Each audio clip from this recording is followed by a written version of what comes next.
I want to welcome everybody to the First Chapter podcast. And we are here today with a new author to us, but not a new author, Candace Nicole. And we are delightful. And Candace, I just want to thank you so much for joining us and being willing to share your work and your story with the world. Well, thank you for having me. I'm happy to be here. Good.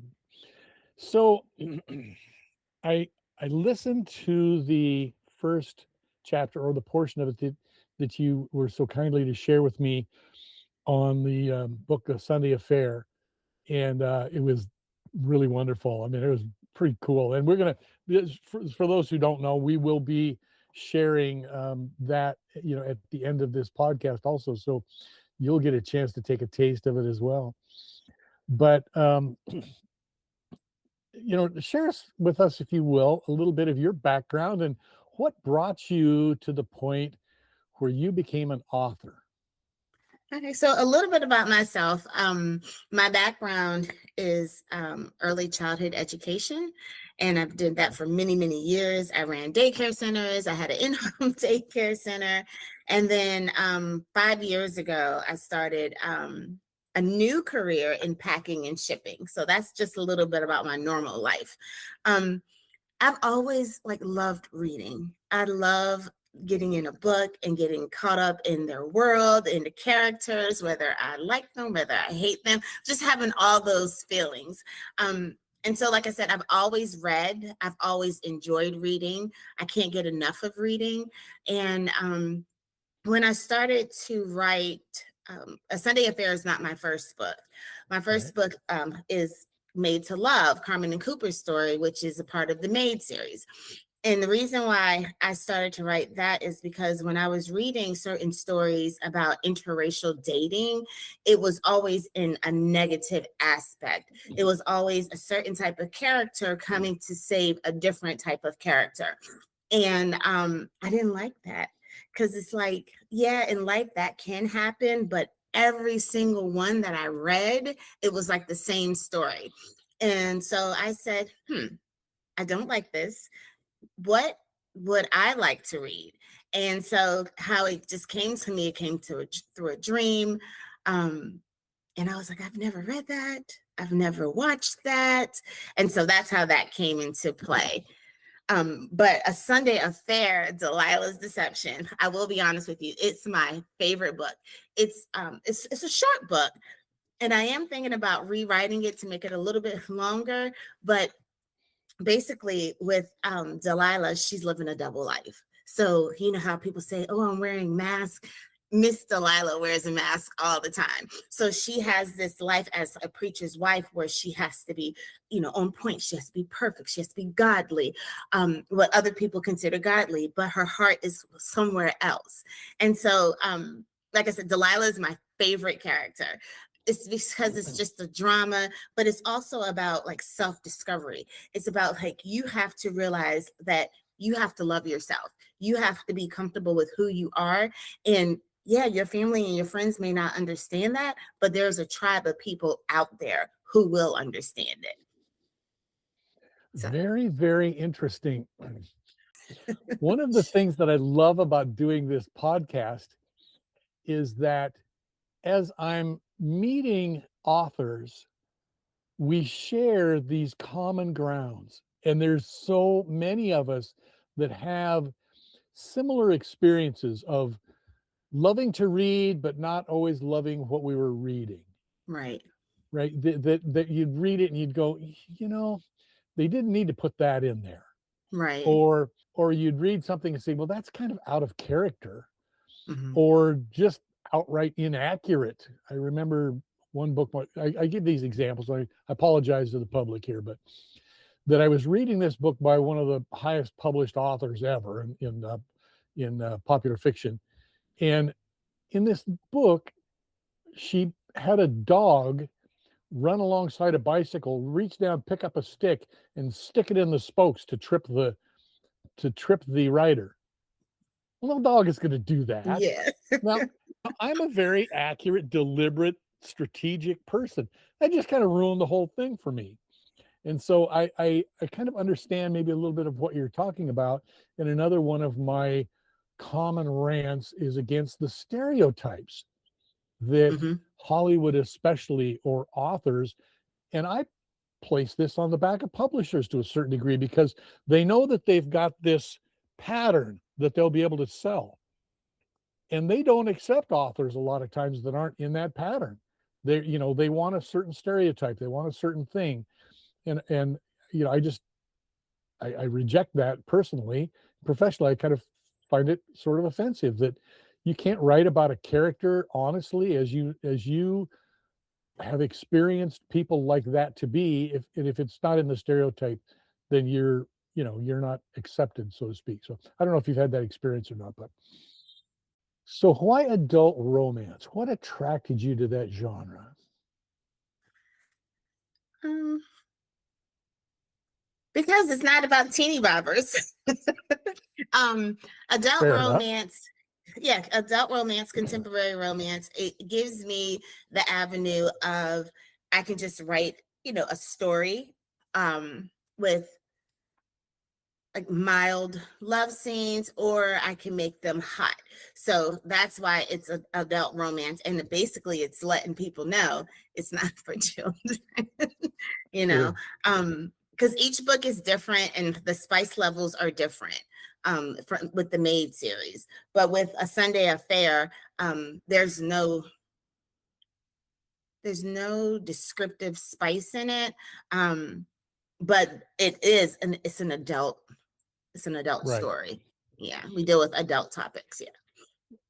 I feel the same way. And one of the reasons that I chose to write, you know, I find my work difficult to categorize. People say, well, what's your genre? Well, I've got about 5 or 6, and all of my books fit into all of these things. But I promised myself that I wasn't going to what I call Hollywoodize this subject matter, that I wanted it to be real life, how real people talk.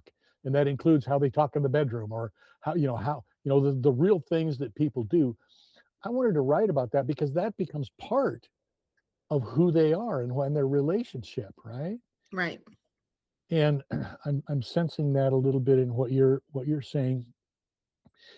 Have you gotten some pushback on that from people that have read your work, maybe that was a little more descriptive in the sex category? No, because I'm upfront. It's Mhm. adult romance. So if that's not your thing, don't Right. read it. I did have one lady. She writes rom-coms, and I read her book, and it was hilarious. And so she was like, "I'm going to read your book," and she was like, "Oh my, it was so spicy, but I loved it, but it was so spicy." I'm like, "I told you that." Because I'm very upfront and honest. If someone says, "Hey, in the Maid series, is it going to be some spicy scenes?" Absolutely. In Marsha and David's book, it's going to be more spicy than Carmen and Cooper's, but Right. they all have spice in it. Yeah. Well, and just like all relationships are different, and Hmm. that's the way it is with different books that we write also.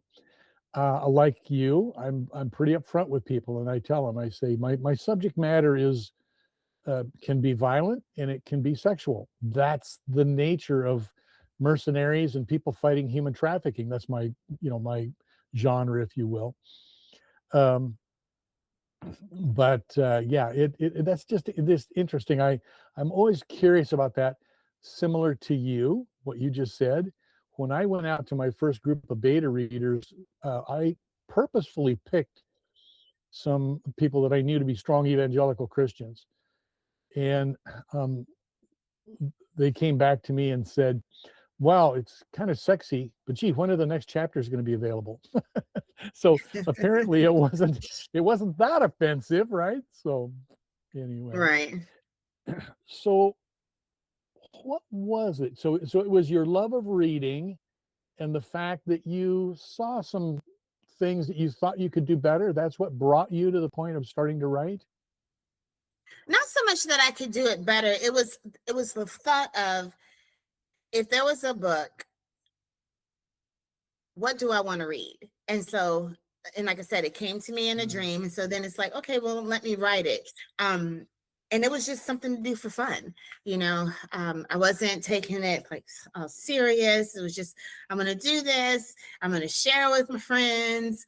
And it was exciting. It was really exciting. It gave me something to, look forward to outside of just working and taking care of, like, regular everyday things. And so that's how it came to play. It was just, something exciting, something that I could do.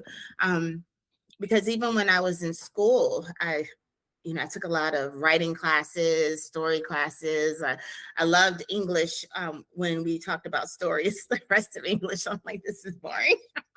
but yeah, so it wasn't that I thought I could do it better. It was just like, well, what would I want to read? And so that's when the Maid series came about.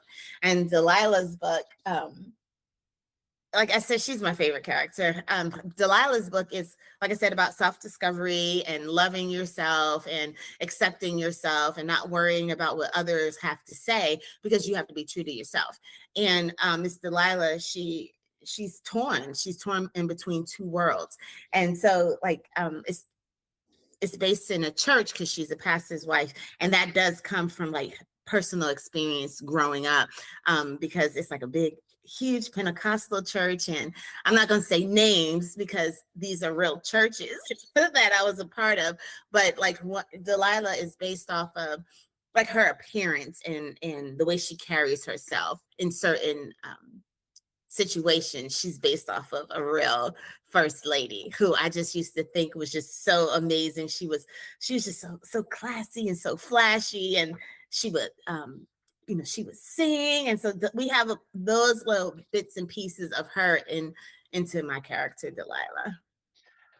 That was going to be my next question, is were you raised in a church? Because I could sense that there, but then you're kind of writing antithetical, if that's the right word. You're using that character to share the struggle between someone living two lives. It's just an interesting perspective. I liked it. Yeah, well, thank you.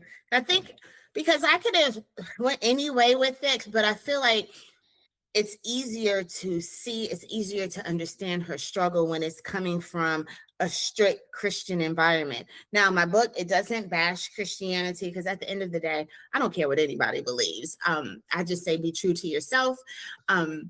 But so it's not bashing Christianity, but it's just showing how people, regardless of whatever their beliefs are, how they try to be perfect for family members, how they try to make everybody else happy, but on the inside, like they're slowly dying, they're miserable.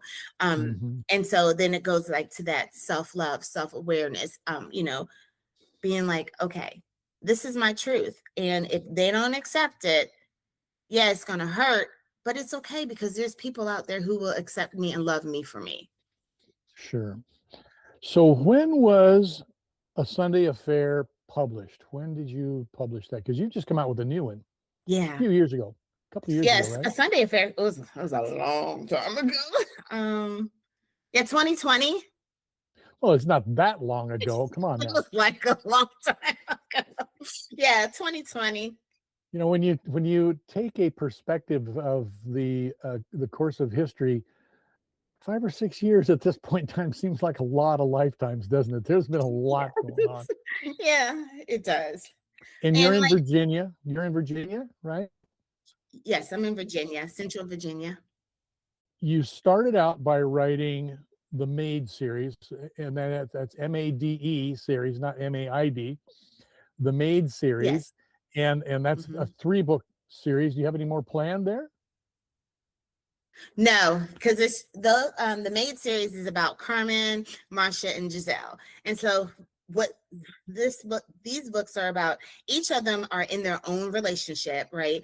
But it's still about friendship. It's about that connection, and how even though you're involved with someone, you don't forget about your friends. And then you have to like navigate your friendships, because things do change when you become in a relationship, you have a significant other. So the reason why I did a book for Marcia and for Giselle, because when I read these books, right, and you're reading about these main characters, and they have like these cool best friends, and then the book is over.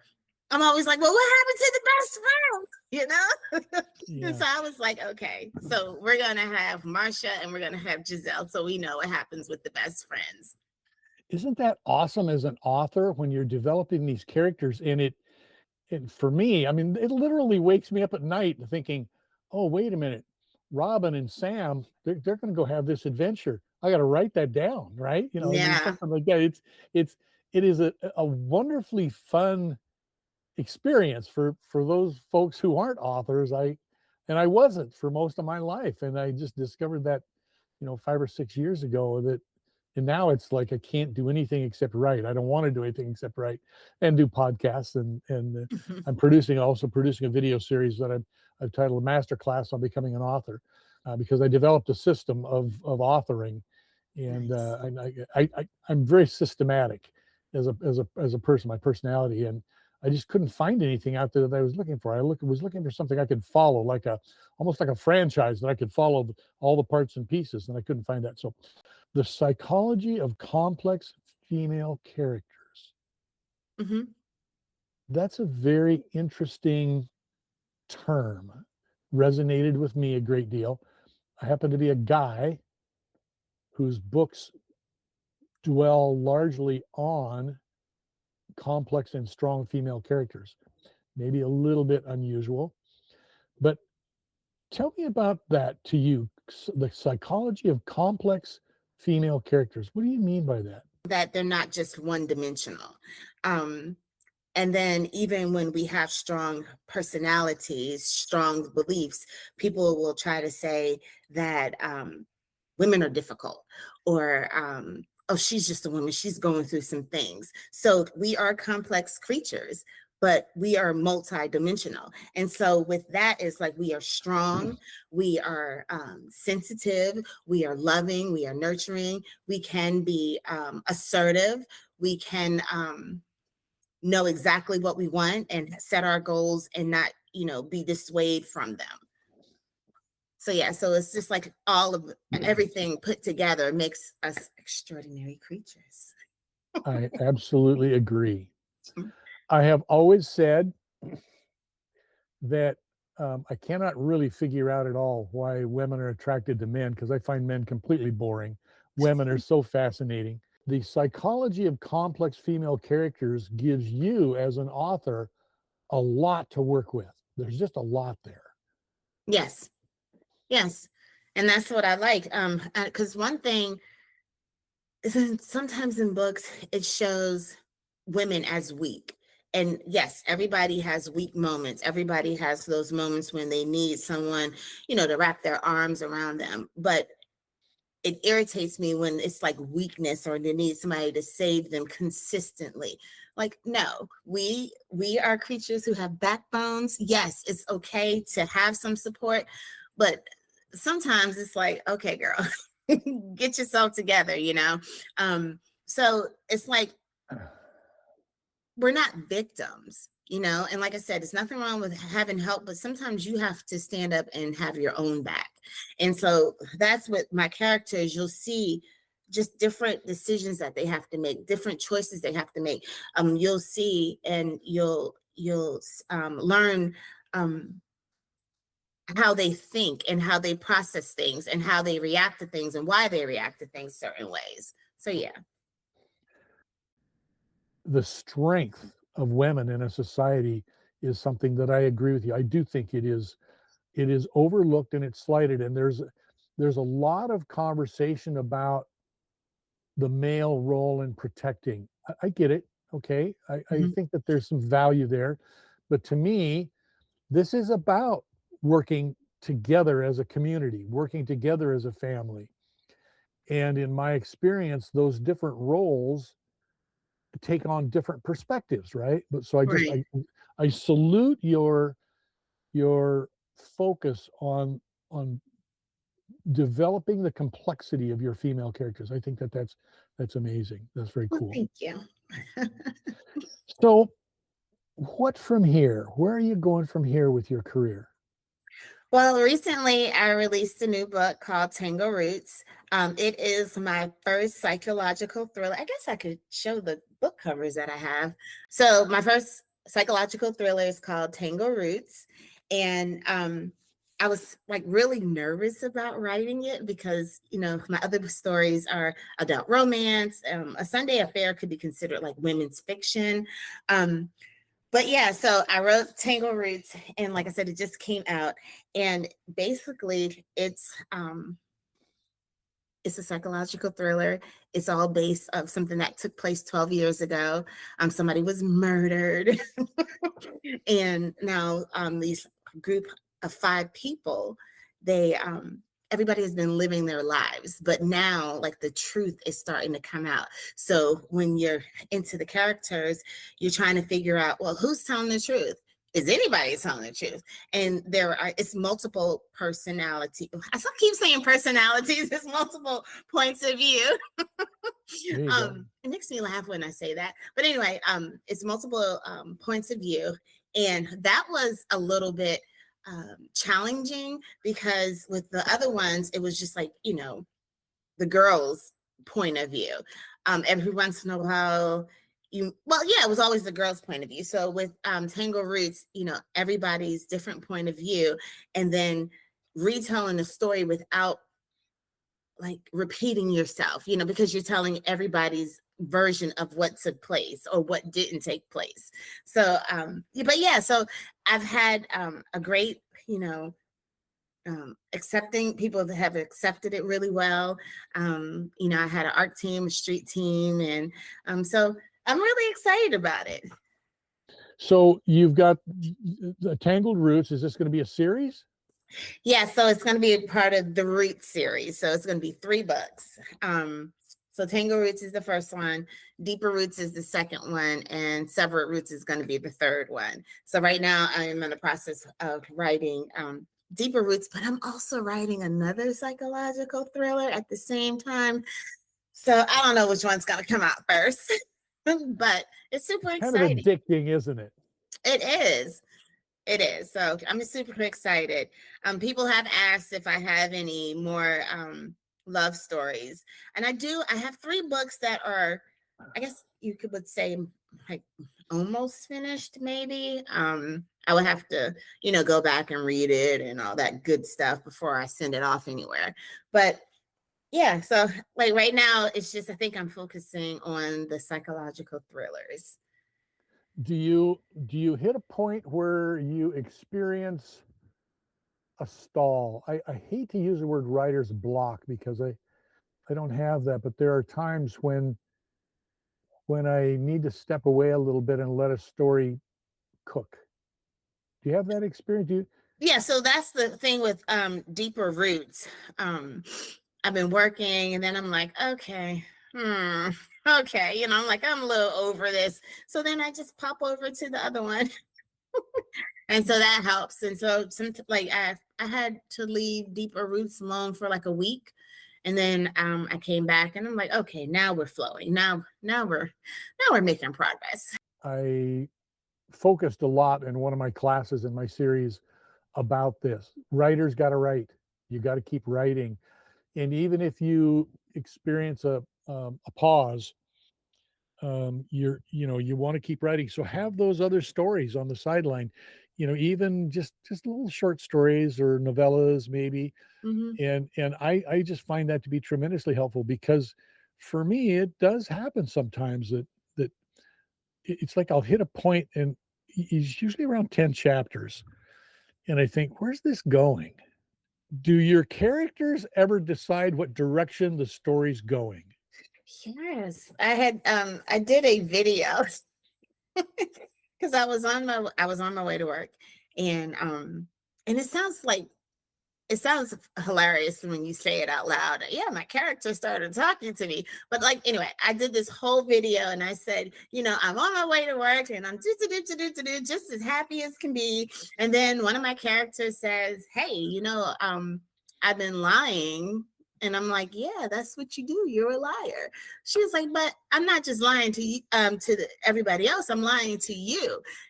And like I was so offended. Like, excuse me, what you mean? What do you mean you're lying to me? I created you. I am helping you have your voice. How are you gonna lie to me? So, Oh, that's hilarious. That's great. and it was like, and the thing that was so crazy, I think it was like maybe 4 or 5 weeks before the release, and I'm like, are you kidding me? But yeah, so at the end of the day, I was glad that she lied to me, because when I had to put it in there, people have said, "Oh my goodness," But yeah, yes, yeah, they can I change it love for you. that. That is so good. I can't tell you how many times I'm driving down the road, going to a meeting or something, and all of a sudden I go, "Whoa, I didn't know they were going to do that." Right. Or I didn't know that was what she was doing. And I recently went through this. I've got it was going to be a novella. It was an interracial romance, and these two people came together largely in a sexual situation. I mean, it was Mhm. that was basically kind of how they came together. Now they'd known each other for years, but as a couple, right? Right.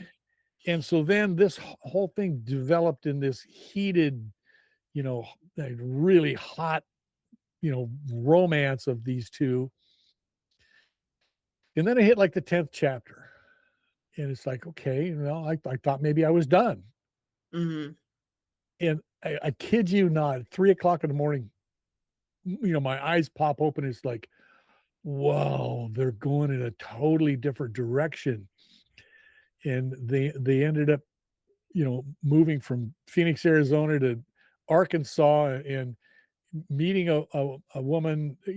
Anyway, I won't get into the whole thing, but this now became a family story where they ended up adopting 3 kids.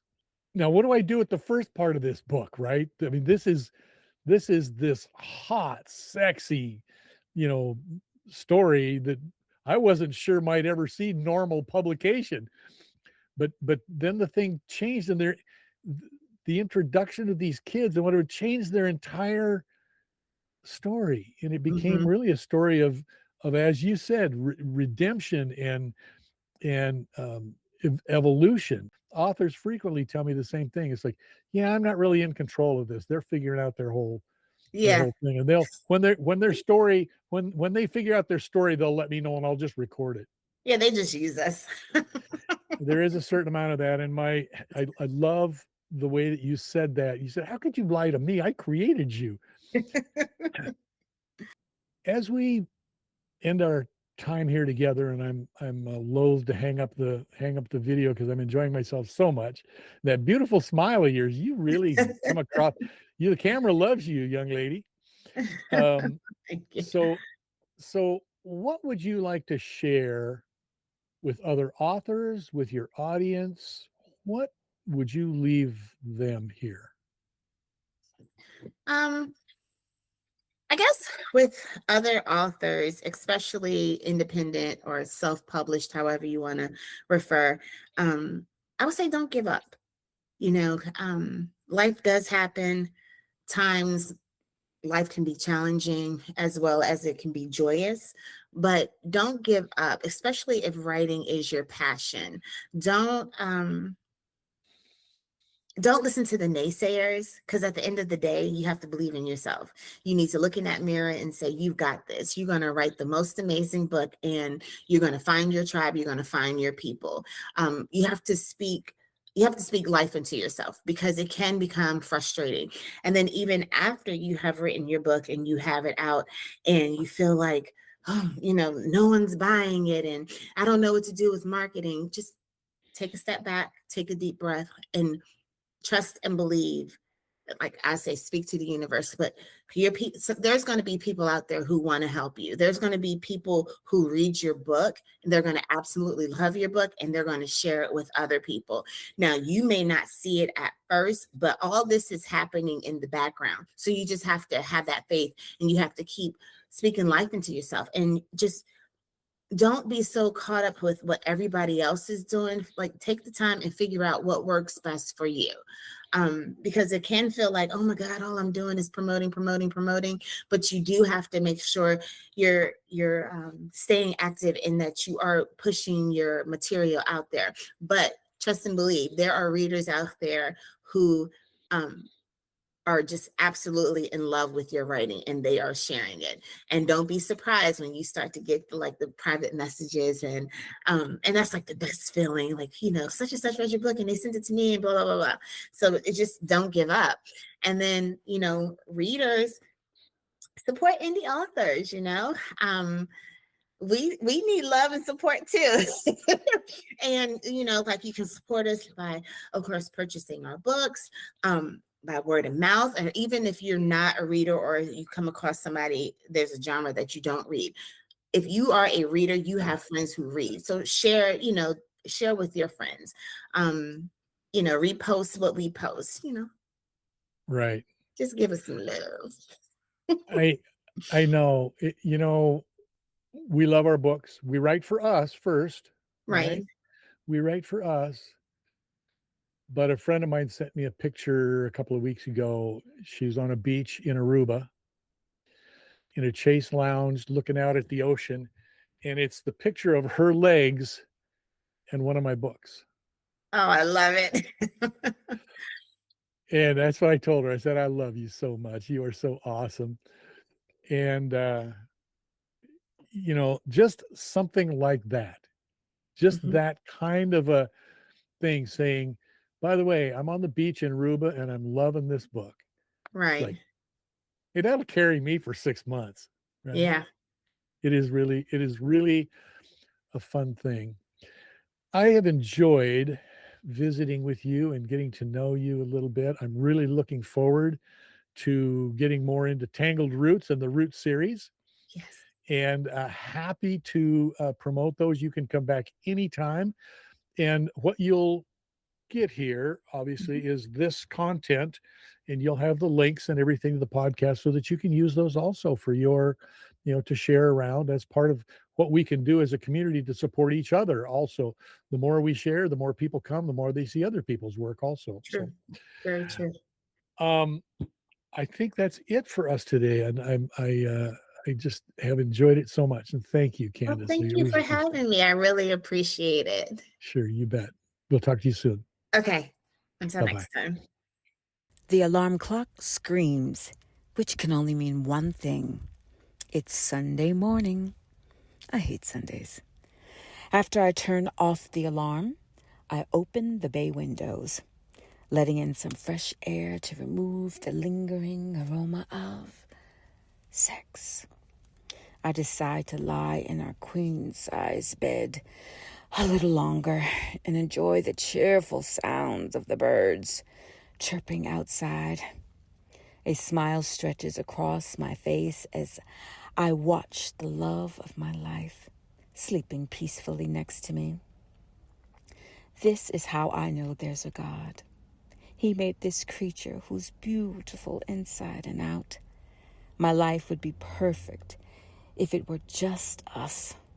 It breaks my heart that I have to leave and return to my life, which is nothing but a lie. Jumping out of bed, I put on gray sweats and my white sneakers in a hurry. My iPhone vibrates and I hit the ignore button. Damn. I have several missed calls from my best friend Valerie. Great. I can't be late. Looking up from my phone, I notice my baby sitting on the edge of the bed staring at me. The feeling of butterflies taking flight in my stomach still occurs with each look. Wishing you didn't have to go. I walk over to the bed. I know, baby, I hate this. Can't you stay?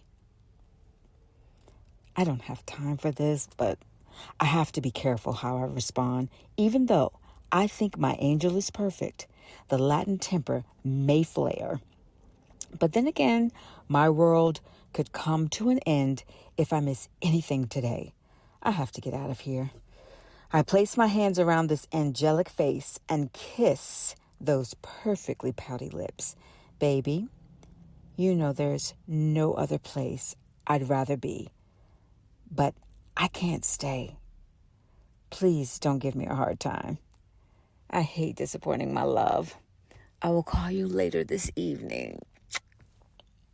I grab my keys off the end table and rush out the door, my fingers fumbling through each metal figure as I delay leaving just a second more.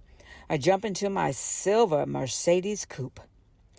As I turn onto the highway, I glance in my rearview mirror and see my beautiful rancher become further and further away.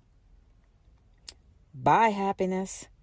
I wanted 30 minutes of peace and quiet before reaching my destination.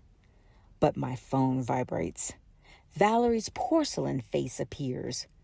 She's starting to feel like the blue-eyed devil.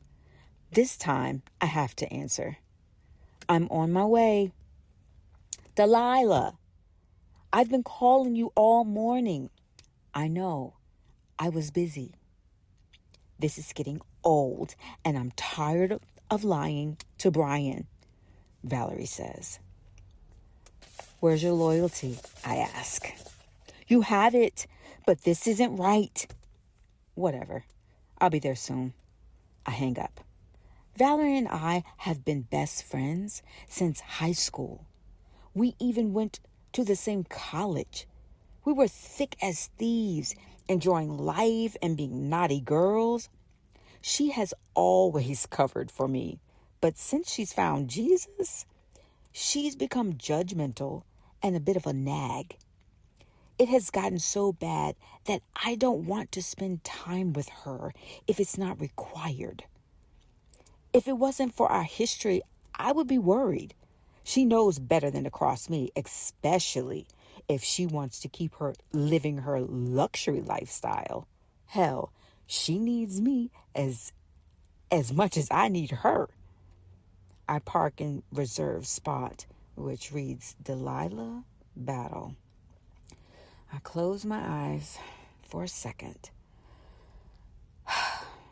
and let out a sigh. I pull down the visor and flip open the mirror. My hazel eyes stare back at me. No one in this world sees how lonely and sad I am. But at the end of the day, does anyone care?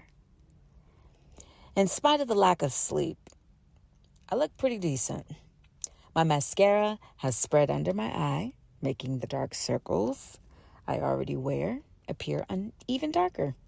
My lipstick is no longer a vibrant color. In fact, there's no trace of it at all. I must have kissed it all away. I laugh out loud while reminiscing about our hot and passionate lovemaking. This reminds me to check for any passion marks left from those sneaky little moments when all care is out of the window and it's just the two of us. There would be no way to lie about those. Luckily, my neck is clear of any markings. My baby is a wild animal in the bed.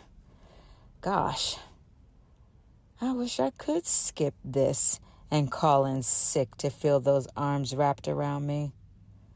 My phone vibrates again, taking me out of my daydream. Ugh, damn it. Valerie's such a pain in my ass. I take one more look in the mirror. My chestnut shoulder length hair is a mess. Little flyaway hairs tickle my face as I place it in a low bun. I'm sure Valerie will have me wearing an old lady's hat. If I really cared how I looked in front of those people, I would pick out my outfits. As I walk into the large 3-story church, the first thing I have to look at is the huge picture of Brian and me in the atrium. The outside world would think we're the perfect couple. If only they knew. Gotta shake off this one-woman pity party. Get my thoughts together and get into character. Good morning, First Lady, a sweet elder voice says. It's Deaconess Jackson. She has been at this church since the beginning and is Brian's biggest supporter. I force myself to smile. Good morning. God is so good. Glad you made it back from your conference safely. We've been praying for you. I want to roll my eyes and tell her to keep her prayers. Yes, he is. I felt the power of God through your prayers. I just need a few more minutes to myself as I reach my study door. I am relieved because no one will come in here to bother me. But when I open the door, Valerie's sitting at my mahogany desk and writing on my calendar. Every piece of dirty blonde hair on her head is in perfect place, and in the same is true of her outfit. Her bright blue eyes look well rested, since she's been sleeping alone instead of romping around in the arms of a lover. When she looks up and sees me in the doorway, she gets up and shakes her head. Then, with an attitude, she hands me a lavender suit and rolls her eyes. Valerie's clearly annoyed with me, but I don't have time to worry about her right now. It's time to put on this costume and play First Lady.